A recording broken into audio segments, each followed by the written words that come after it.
বলরামপুরে বেহাল রাস্তা, সেটা সারাই হয়েছে নিম্নমানের সামগ্রী দিয়ে, কিন্তু কাউকে দেখা যায় না তো। না, গতকাল দেখিয়েছিলাম পঞ্চায়েত সমিতির সভাপতি, তৃণমূলের ব্লক সভাপতি, তারা গিয়েছিলেন। আর আজকে দেখুন আরো একটি রাস্তা 53 লক্ষ টাকা খরচ করে 6 মাসের মধ্যে শেষ। সেখানে আজকে গেলেন স্থানীয় তৃণমূল নেতারা। দেখুন কি অবস্থা, দেখুন পুরুলিয়ার বলরামপুরে রাস্তা পরিদর্শনে পঞ্চায়েতের কর্তারা। আমরা বলি, আমি বলি, কন্ট্রাক্টরকে ব্ল্যাকলিস্টেড করুন। ব্ল্যাকলিস্টেড করা কেন হচ্ছে না, কথা বলবো প্রতিনিধি ইন্দ্রজিতের সঙ্গে। কন্ট্রাক্টরের বিরুদ্ধে ব্যবস্থা নেবেন?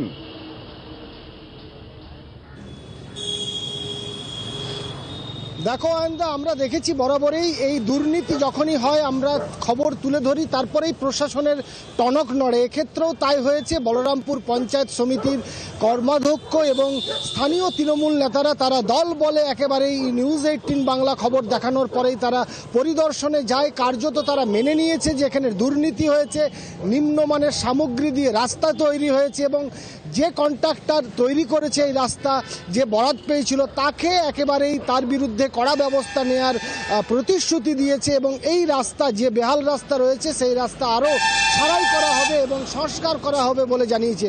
তবে একটাই বিষয় গোয়েন্দা বারবার বলি, যেটা হচ্ছে আমরা তুলে ধরার পরেই কেন নজরে আসে, কেন আগের থেকে এই রাস্তা দীর্ঘদিন ধরে গ্রামবাসীরা দাবি করছে যে রাস্তা খারাপ হয়েছে, রাস্তা বেহাল অবস্থা, তা সত্ত্বেও কেন টনক নড়েনি? পঞ্চায়েত সমিতি আর তৃণমূলের নেতা তারা কি বলছেন দেখব। কিন্তু এটাও ঘটনা ইন্দ্রজিৎ যে আমরা দেখানোর পরে গিয়েছেন সাধুবাদযোগ্য, কিন্তু এই রাস্তা ভালোভাবে তৈরি হোক আমরা চাই। এসেছি রাস্তাটা পরিদর্শন করতে এবং এই পরিদর্শন করে যা দেখলাম, এই রাস্তাটা খুবই অত্যন্ত নিম্নমানের কাজ হয়েছে। আমরা এটা প্রশাসনের সঙ্গে আলোচনা করে সঠিক সিদ্ধান্ত নিয়ে আমরা পদক্ষেপ ব্যবস্থা নেব, একদম ব্যবস্থা নেব, 100% ব্যবস্থা নেব। এই ধরনের জিনিস কোনো মতে আমরা মেনে নেব না। এখানে দেখা গেল বিভিন্ন জায়গায় একটু নিম্নমানের কাজ হয়েছে। এই নিম্নমানের কাজ কেন হয়েছে তা এজেন্সি যিনি আছেন তাকে ব্লক প্রশাসনের মধ্য দিয়ে তাকে কৈফিয়ত দিতে হবে এবং সঠিক যাতে এটা মেরামত করা হয় বা তার এগেনস্টে কী ব্যবস্থা নেওয়া যাবে তার জন্য দল সবসময়ের জন্য আছে। স্থানীয় তৃণমূল নেতাদের জন্য দেখুন কি হয়।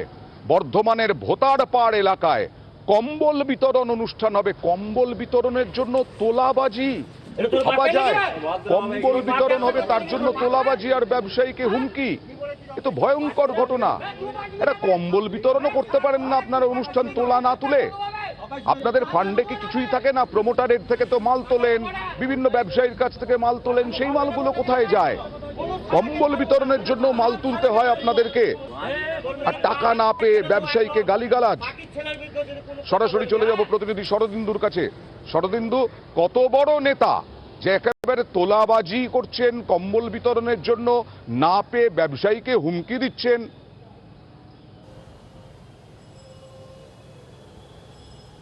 আসলে অয়নদা, এলাকার বাসিন্দারা বলছে এই কম্বল বিতরণ আসলে অজুহাত, টাকা তোলাটাই মেন ব্যাপার। এই যে নেতা বর্ধমান 1 ব্লকের তৃণমূলের 1 ব্লকের কমিটির সদস্য এবং সে হচ্ছে যে মালেক শেখ, এবং তার বিরুদ্ধেই এই তোলাবাজির অভিযোগ। এলাকার এক যুবক, সে গোডাউন খুলে সেখানে ব্যবসা করার একটা চেষ্টা চালাচ্ছে। তার কাছে 100টা কম্বল চাওয়া হয়েছিল, সে দিতে অস্বীকার করে এবং তার জন্যই তার গোডাউনে ঢুকে তাকে যে অবিরাম গালিগালাজ, মারধর, এমনকি প্রাণনাশের চেষ্টার হুমকি পর্যন্ত দেওয়া হয় শুধুমাত্র 100টা কম্বলের দাম না দেওয়ার জন্য। মানে অবিরাম গালিগালাজ, সেটা তো আমরা শোনাতে পারবো না, কিন্তু এই যে ভিডিওটা, সেই ভিডিওটা আপনাদের দেখাবো আর বিপ বিপ বিপ বিপ এই আওয়াজটা শোনাবো। শুনলেই বুঝতে পারবেন যে ওই দণ্ড প্রতাপ নেতা, একটা ব্লক সদস্য, কত গালিগালাজ জানেন, কত খিস্তি জানেন। পাখির ছেলের বিরুদ্ধে যদি কোনো কথা বলবি, হ্যাঁ, এটা তোর বাপের নাকি ভাই? ভদ্রভাবে তোর বাপ ব্যবসা করছে নাকি? তোর বাপ হয়? হ্যাঁ, কি বলেছিস ওকে? তোর বাপ বলি কেন? তুই বাজবি না বে? বে শালা তোরে কুত্তা করবি, কুত্তা করব বে? সবাই শুনে চাঁদা লুবো না বে? চাঁদা লুবো না? ওটাই বলেছি, জিজ্ঞাসা করেছে। আর কোনো ঘটনা ঘটে গেলে না, কোনো শালাকে ছাড়বো না, সব শালাকে মারবো। একটা ব্লক সদস্য তৃণমূলের একটা ব্লক সদস্য শরদিন্দু এত বড় ক্ষমতা তিনি আবার অস্বীকারও করছেন। আরে ভাই, অস্বীকার করছেন কি করে? ভিডিওতে পুরো দেখা যাচ্ছে। জেলা তৃণমূল নেতৃত্ব কিছু বলেছে?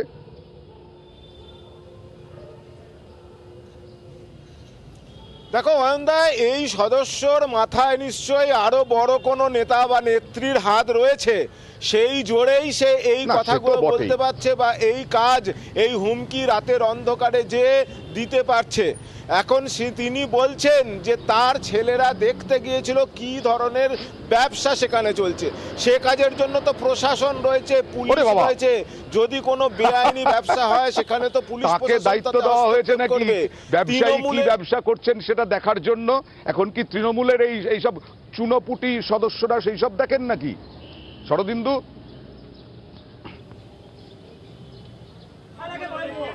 একেবারেই। এবং এই বিষয়টি আমরা এই খবর সামনে আনার পরই কিন্তু জোর তৎপরতা শুরু হয়েছে তৃণমূলের মধ্যে, কারণ তাদের দল যথেষ্টই অস্বস্তিতে এই ধরনের নেতাদের জন্য, তাদের মুখ পুড়ছে। এবং যেটা জানা যাচ্ছে যে খুব তাড়াতাড়ি এই নেতার বিরুদ্ধে কড়া পদক্ষেপ নিতে চলেছে দল। অয়নদা, সে খবর নিশ্চয়ই আমরা সামনে নিয়ে আসবো, সে খবর জানাবো।